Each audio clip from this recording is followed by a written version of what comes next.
Hello friends, I hope all are doing extremely well. Last class जो हमने बात करी थी audit of different types of entities की, तो उसमें हम डिस्कस कर रहे थे एनजीओ के बारे में। ठीक है, एनजीओ का ऑडिट करते टाइम ऑडिटर को किन किन बातों का ध्यान रखना होता है, प्लान करते टाइम क्या क्या कॉन्सेंट्रेट करना होता है, क्या प्रोविजंस होते हैं, क्या sources and application of funds होते हैं। ठीक है, यही सब बातें हो रही थी। तो इसमें हम ऑडिट प्रोग्राम डिस्कस कर रहे थे। ठीक, जैसे हमने स्टार्ट किया था तो हमने सबसे पहला पॉइंट पढ़ा था कॉर्पस फंड।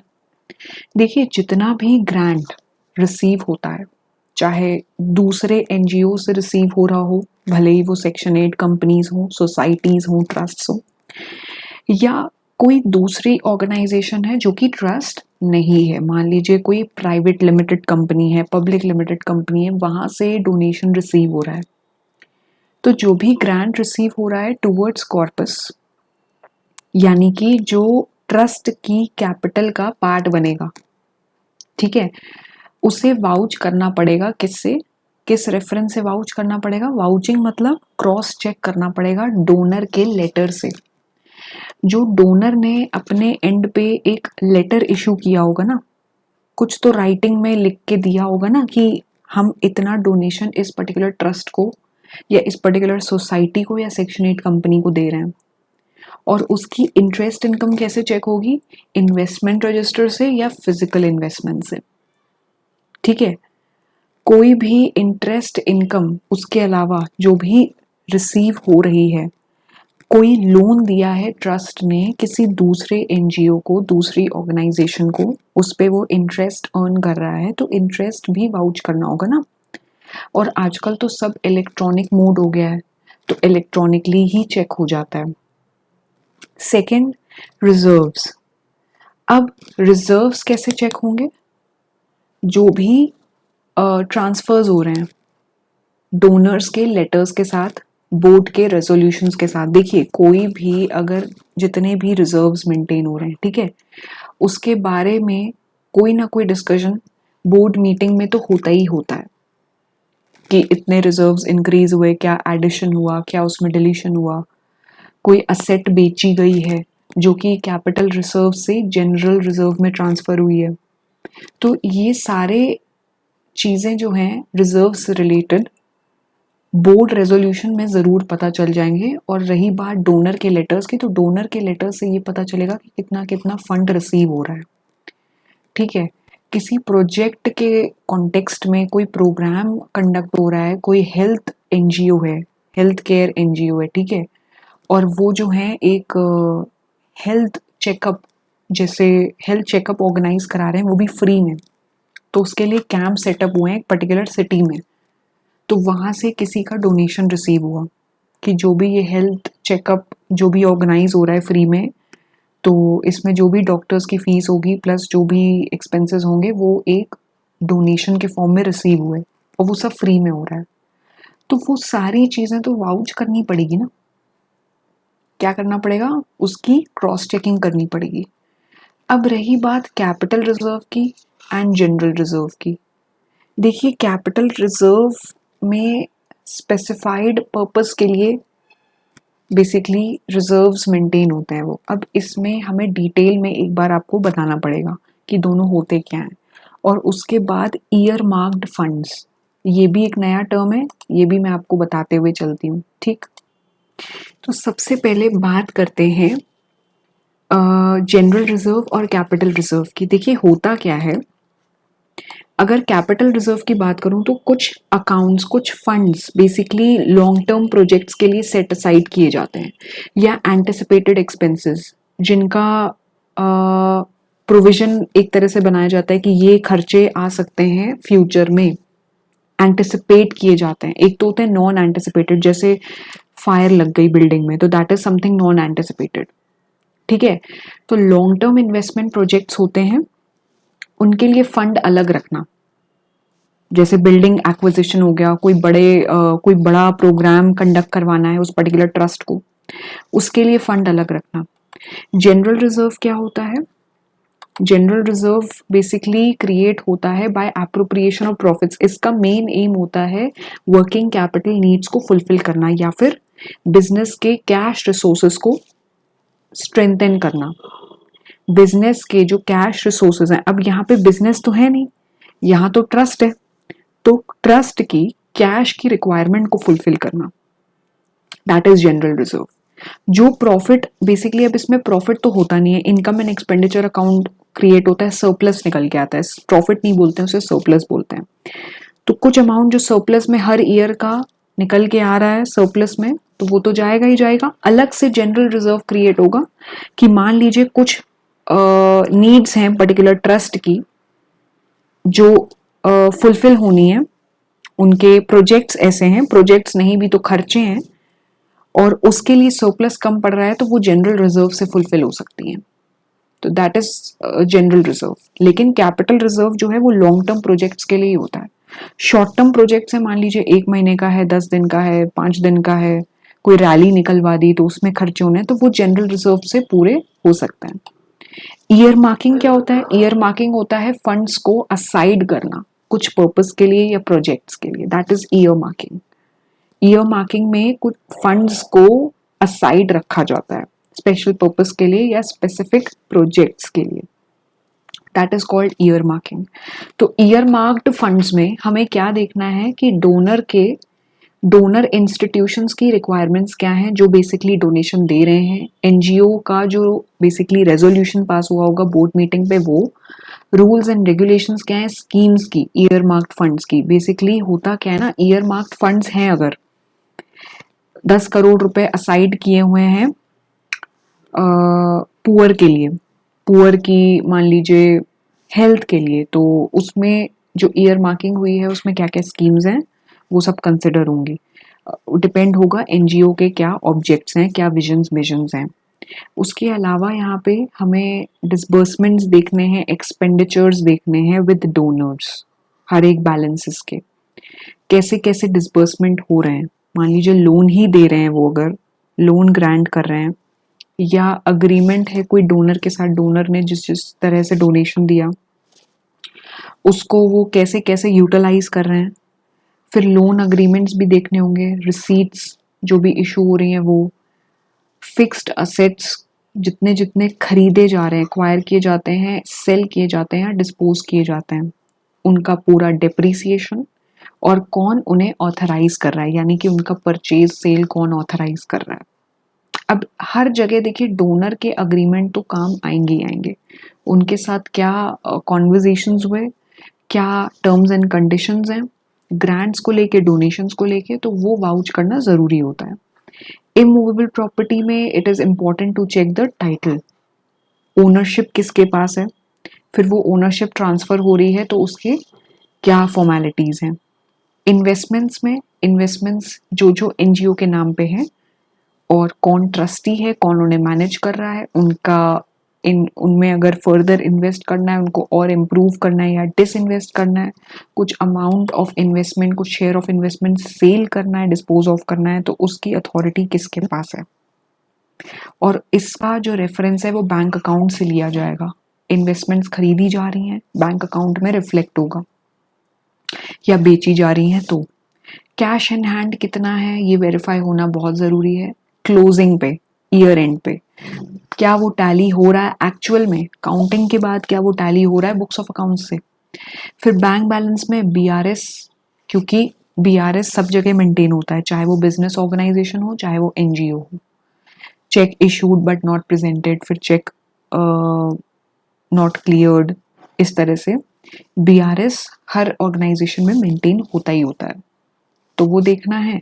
उसके अलावा क्या क्या इन्वेंट्री है, मान लीजिए खादी की एनजीओ है, खादी की वो लोग सप्लाई करते हैं, खादी प्रोडक्ट्स बनाते हैं और बेचते हैं, तो उनकी इन्वेंट्री देखो, सर्टिफिकेट देखो, मैनेजमेंट से सर्टिफिकेट ऑब्टेन करो कि कितनी क्वांटिटी में अब जैसे खादी अवेलेबल है, खादी के प्रोडक्ट्स अवेलेबल हैं, फिर उनका किस हिसाब से वैल्यूएशन होता है, स्टोर्स में किस तरह से उन्हें जैसे पूरा प्लेस किया गया है, फिर ओपनिंग कितनी है, परचेज कितनी हुई, कितनी सेल हुई, कितनी क्लोजिंग है, ये सब देखना। कितनी क्वांटिटी में सेल हो रही है, उस हिसाब से वैल्यूएशन किस हिसाब से हो रहा है, तो ये सब चेक करना ज़रूरी होता है। अब उनके आर्टिकल्स में, मेमोरेंडम में ये चीज़ फाइनल होगी, पता चलेगी कि उनका जैसे अगर इन्वेंट्री वैल्यूएशन भी है तो क्या प्रैक्टिस चली आ रही है, तो वो उससे आप समझ जाओगे। फिर डोनर कंट्रीब्यूटर से अग्रीमेंट वेरीफाई करना, सपोर्टिंग चेक करना, जैसे कोई प्रोग्राम कंडक्ट करा रहा है एनजीओ तो उसका क्या अग्रीमेंट हुआ है, कंट्रीब्यूटर कौन फंड कर रहा है उस प्रोग्राम को, उसकी कंडीशंस क्या हैं, कैसे अंडरटेक होगा, बाकी सारे कॉन्ट्रैक्ट्स, इनकम टैक्स डिडक्ट हुए हैं कि नहीं, डिपॉजिट हुए हैं, रिटर्न्स फाइल हुए हैं कि नहीं, ट्रस्ट के भी देखे जाते हैं। एस्टैब्लिशमेंट एक्सपेंस में क्या क्या आएगा, जैसे कि पीएफ, हर एक एम्प्लॉई का जो वहाँ वर्क करता है उसका पीएफ, एलआईसी, लाइफ इंश्योरेंस, फिर एम्प्लॉइज का स्टेट इंश्योरेंस, ये सब चीज़ें, ग्रेचुटी, अभी तो बोनस, ये सब भी नहीं लिखा हुआ है। फिर एडमिनिस्ट्रेटिव चार्जेस, ठीक है, तो ऑफिस और एडमिनिस्ट्रेटिव चार्जेस कौन कौन से हो गए, जैसे ट्रैवलिंग के खर्चे हो गए, मान लीजिए कोई प्रोग्राम कंडक्ट करवाया, या जैसे इनक्रेडिबल इंडिया के नाम से टूरिज्म चलता है, या कोई ऐसी टूरिज्म से लेके एनजीओ बनाई गई है टूरिज्म को एक पर्टिकुलर सिटी को प्रमोट करने के लिए, तो उसमें कितनी ट्रैवलिंग होगी, उसके खर्चे भी तो देखे जाएंगे ना। पोस्टेज और स्टेशनरी, ऑफिस के खर्चे जितने भी हैं तो वो सब इसमें इंक्लूड होंगे। रही बात रिसीट्स की, तो रिसीट्स में सबसे पहले क्या देखा जाएगा, कितने फॉरेन कॉन्ट्रीब्यूशंस, देखिए बहुत से ऐसे एनजीओज होते हैं जिन्हें फॉरेन से भी कॉन्ट्रीब्यूशन मिलते हैं, और तभी एफसीआरए के तहत, एफसीआरए के कॉन्टेक्स्ट में उनको कुछ फॉर्मेलिटीज, कंप्लाइंसेस फुलफिल करने होते हैं। तो पहले ये देखो कि ग्रांट लेटर्स में क्या क्या लिखा है, कहाँ कहाँ से डोनेशन मिला है, डोनर्स के क्या अग्रीमेंट हुए हैं, और क्या वो फंड उस पर्टिकुलर पर्पस के लिए अलॉट हुआ है कि नहीं, जो जो डोनेशन में मिला है।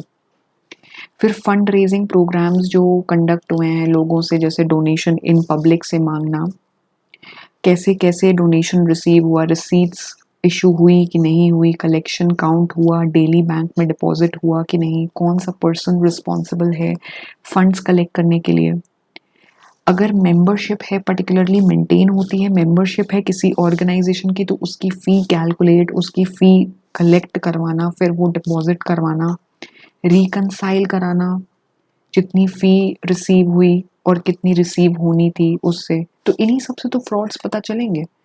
रही बात सब्सक्रिप्शंस की, तो सब्सक्रिप्शंस में क्या देखना होगा, जैसे मैगजीन्स इशू करी एनजीओ ने अपनी, तो जो जो सब्सक्रिप्शंस उसके आए, पब्लिश हुई, सप्लाई करी, उन्हें रिकंसाइल करना किस हिसाब से, जैसे प्रिंटिंग हुई, अब पीरियोडिकल्स भी होते हैं, सर्कुलर्स भी होते हैं, रेट के हिसाब से चार्ज हुआ है कि नहीं, फिर कितनी कितनी पब्लिश होके सप्लाई हुई और कितनी स्टॉक में रिमेनिंग है अभी क्लोजिंग स्टॉक में, तो ये सब देखना।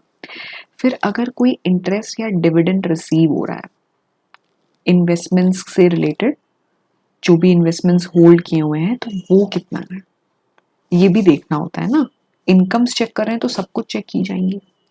अब रही बात यहाँ पे जो ग्रीन में ये जो पर्टिकुलरली लिखा हुआ है ना, ये है एक, मान लीजिए ऑडिटर का अपॉइंटमेंट होना है तो वो वैसे भी एजीएम पे होगा, तो वही बात लिखी है जो कंपनी ऑडिट में लिखी थी कि हर कंपनी अपनी पहली एजीएम पे एक सीए को अपॉइंट करेगी, जो कि इन प्रैक्टिस में होगा, उसकी फर्म होगी, और वो कब तक ऑफिस होल्ड करेगा, till the conclusion of 6th AGM.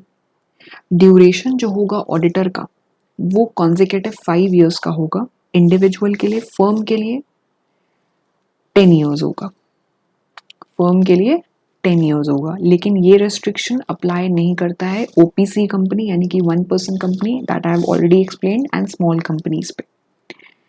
तो ये बात लिखी हुई है यहाँ पे कि ऑडिटर्स का अपॉइंटमेंट, वही बात को रिपीट किया गया है जो कंपनी ऑडिट में लिखा गया था, ठीक है, कि रैटिफिकेशन हो गया, मतलब हर एक एजीएम में उसका अपॉइंटमेंट कंफर्म होगा ऑडिटर का।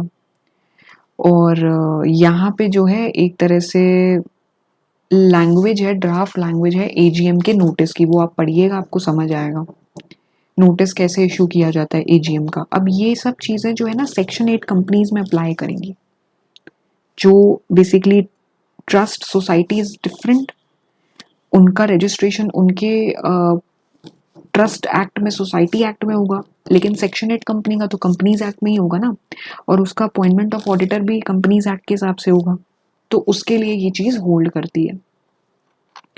और रही बात, अब देखिए एनजीओ खत्म हो गया है, अब हमें जो डिस्कस करना है that is audit of soul trader. बहुत इजी है, छोटा सा टॉपिक है। देखिए होता क्या है, ऑडिटर का अपॉइंटमेंट सोल प्रोप्राइटरशिप में सोल प्रोप्राइटर खुद करेगा, और अगर उसे ऑडिटर चेंज करना है तो वो पहले प्रीवियस ऑडिटर को कम्युनिकेट करेगा।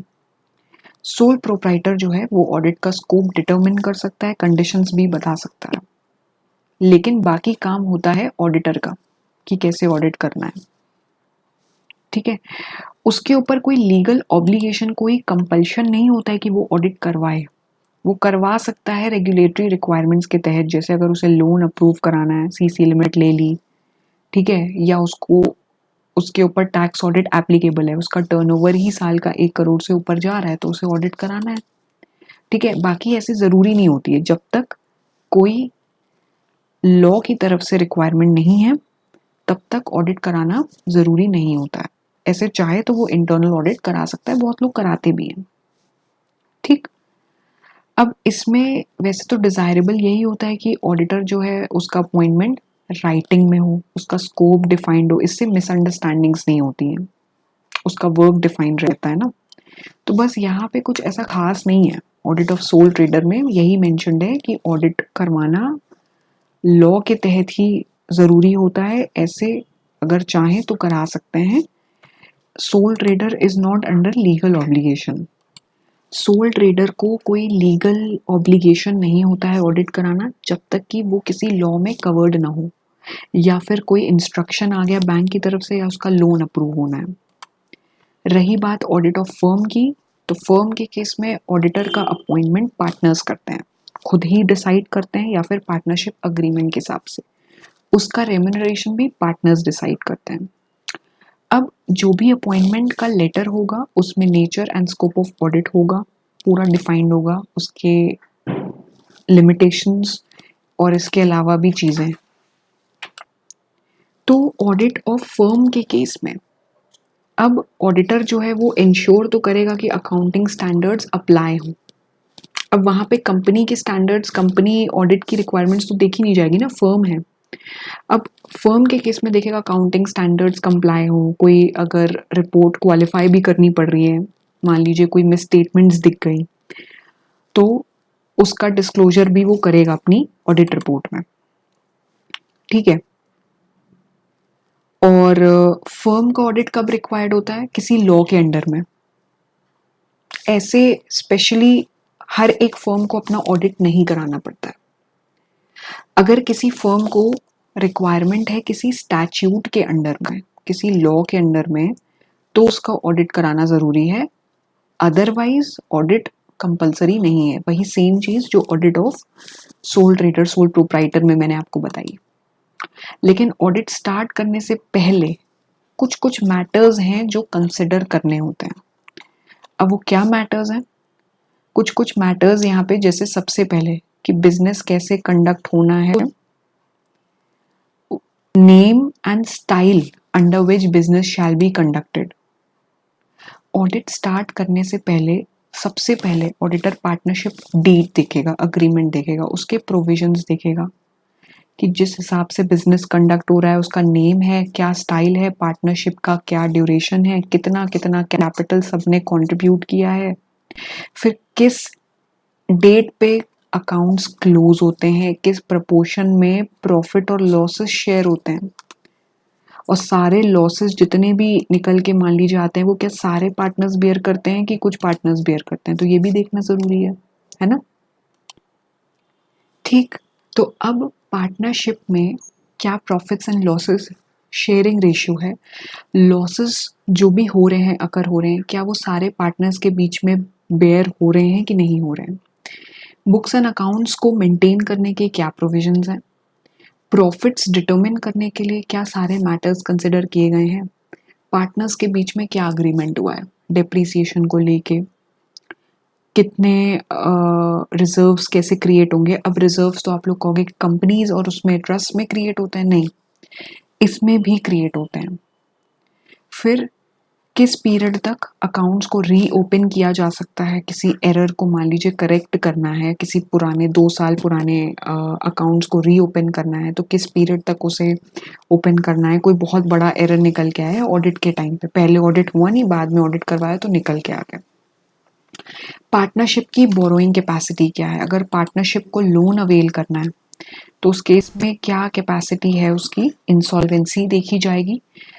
अगर कैपिटल पे इंटरेस्ट अलाउ होना है तो किस रेट पे होना है, लोन प्रोवाइड करने हैं पार्टनर्स को, अगर देने हैं लोन तो किस रेट पे चार्ज हो, ठीक है। और उनकी अगर मान लीजिए ड्राइंग्स हैं तो वो उस पे क्या रेट हो, इंटरेस्ट ऑन ड्राइंग्स पे, ये सारी चीजें इसमें कवर्ड होती है। Interest on capital, interest on drawings, ठीक है। ड्राइंग्स में पार्टनर खुद पैसा विड्रॉ करता है ना अपनी पार्टनरशिप फर्म से, उस पे उसको इंटरेस्ट चार्ज होगा। कैपिटल पे, कैपिटल जो खुद पार्टनर लगाता है पार्टनरशिप फर्म में, इंटरेस्ट उसे मिलता है, इंटरेस्ट चार्ज होता है फर्म पे। अगर पार्टनर को कोई रेम्यूनरेशन पे होना है, सैलरी पे होना है, या कुछ विड्रॉल्स परमिटेड हैं अगेंस्ट हिज और हर शेयर ऑफ प्रॉफिट्स, पार्टनर्स की क्या ड्यूटीज हैं बिजनेस को मैनेज करने के लिए, बैंक अकाउंट कौन ऑपरेट करेगा पार्टनरशिप के केस में, सरप्लस कैसे इन्वेस्ट होगा, एंड क्या रिस्ट्रिक्शंस हैं जो कोई अग्री हुए हैं upon the rights and powers of partners. तो ये सारी चीज़ें डिस्कस होंगी, ये सारी चीज़ें कंसिडर की जाएंगी ऑडिट करते टाइम।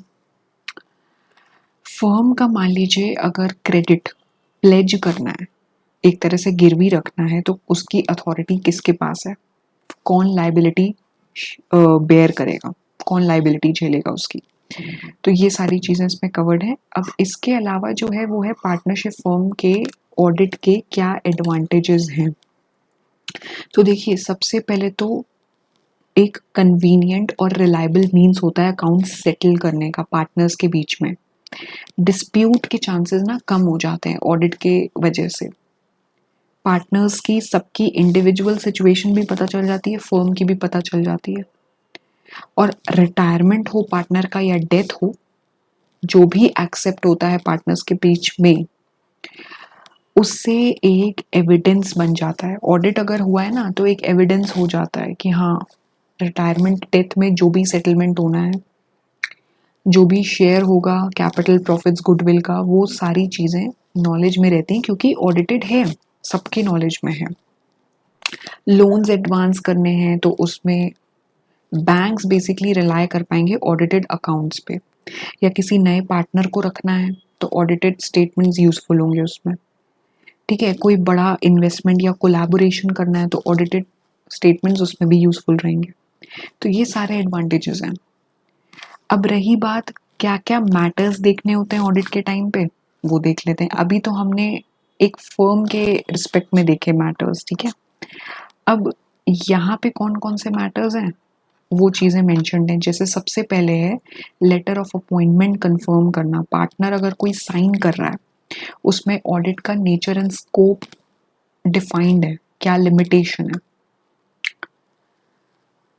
देखिए ऑडिट स्टार्ट करने से पहले किसी भी ऑर्गेनाइजेशन में आप ऑडिट करने जाएं तो वहाँ पे अपॉइंटमेंट लेटर कंफर्म होना चाहिए, साइंड होना चाहिए, ड्यूली सोल ट्रेडर साइन करे प्रोप्राइटरशिप के केस में, या पार्टनर साइन करे पार्टनरशिप के केस में, तो वो होना ज़रूरी होता है। उसके बिना ऑडिट स्टार्ट ना करा करिए।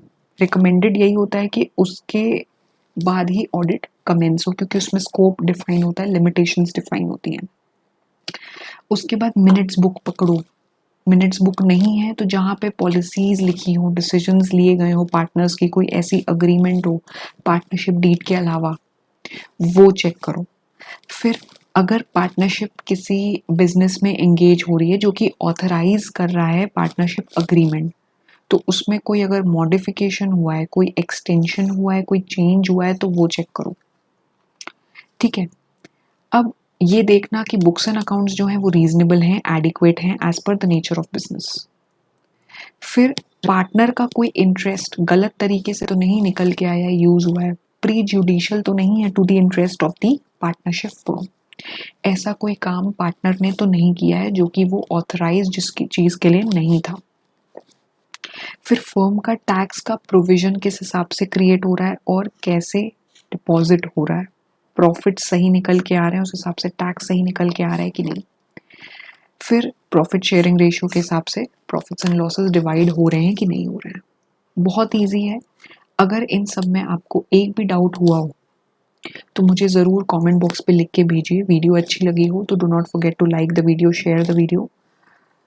और इस पर्टिकुलर टॉपिक को ऑडिट ऑफ फर्म को लेके या सोल ट्रेडर या एनजीओ या कोई भी अभी हम जो ये चैप्टर कंसिडर कर रहे हैं इसमें कोई भी डाउट्स हो तो प्लीज़ मुझसे पूछिए, क्योंकि नेक्स्ट क्लास से वील बी डिस्कसिंग एलएलपी। तो that's all for today. Next class से एलएलपी स्टार्ट होगा एंड ऑडिट ऑफ बैंक साथ साथ कंटिन्यू होता रहेगा। Thank you.